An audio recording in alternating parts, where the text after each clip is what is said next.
بسم اللہ الرحمن الرحیم۔ دوستو، ارطغرل غازی میں اصلاحان خاتون کا کردار ادا کرنے والی اس خوبصورت اداکارہ کا اصل نام گلسیم علی ہے، جو کہ 24 ستمبر 1993 کو بلغوریہ میں ترک فیملی میں پیدا ہوئی اور انہوں نے ہائی اسکول سے گریجویشن کیا۔ انہیں بلغورین، ترکش، انگلش اور جاپانی زبانوں پر عبور حاصل ہے۔ دوستو، انہوں نے بلغوریہ سپر ماڈل مقابلے میں حصہ لیا اور اپنے بے پناہ حسن اور اپنی منفرد آنکھوں کی وجہ سے فوڈ ماڈل کے طور پر منتخب ہوئیں۔ انہوں نے اپنے کریئر کا آغاز 2012 میں ایک ٹی وی سیریز سنیاز سے کیا، جبکہ 2015 میں بھی کئی ڈراموں میں کام کیا اور اس کے بعد انہیں ارطغرل غازی ڈرامہ سیریل میں اصلاحان خاتون کا کردار ادا کرنے کی آفر ہوئی، جس کو انہوں نے فوراً قبول کی۔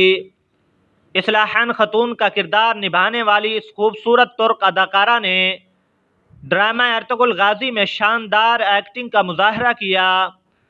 اس ڈرامے میں باپردہ کردار ادا کرنے سے انہیں بہت زیادہ مقبولیت حاصل ہوئی اور ان کے بے پناہ حسن کی وجہ سے لاکھوں لوگ ان کے دیوانے ہو چکے ہیں۔ دوستو، ان کی ہائٹ 5 فٹ 7 انچ ہے۔ ان کا وزن 55 کلو گرام ہے۔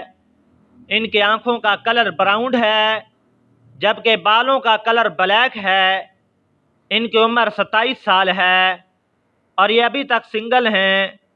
اور اگر بات کریں ان کے مذہب کی تو یہ مسلمان ہے اور ان کا مذہب اسلام ہے۔ دوستو، انہیں میوزک سننا، ڈانس کرنا، شاپنگ کرنا اور ڈرائیونگ کرنا بہت زیادہ پسند ہے۔ ان کی سب سے فیورٹ جگہ انکارا اور پیرس ہے۔ فیورٹ کلر بلیک اور وائٹ ہے۔ دوستو، انسٹاگرام پر ان کی مداحوں کی تعداد 7 لاکھ سے زائد ہے۔ فلم اور ٹی وی انڈسٹری میں آنے سے پہلے ان کی وجہ شہرت سوشل میڈیا تھی۔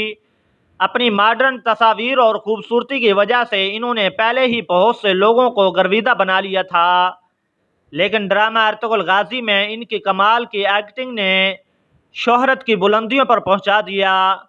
تو دوستو، ڈرامہ ارطغرل غازی میں کردار ادا کرنے والی اس ترک حسینہ کے بارے میں جان کر آپ کو کیسا لگا، کمنٹ کر کے ضرور بتائیے گا۔ جی تو معزز دوستو، یہ تھی آج کی ویڈیو۔ امید کرتا ہوں کہ میری آج کی ویڈیو آپ کو پسند آئی ہوگی۔ اگر ویڈیو اچھی لگی ہے تو اس کو لائک اور شیئر کر دیں۔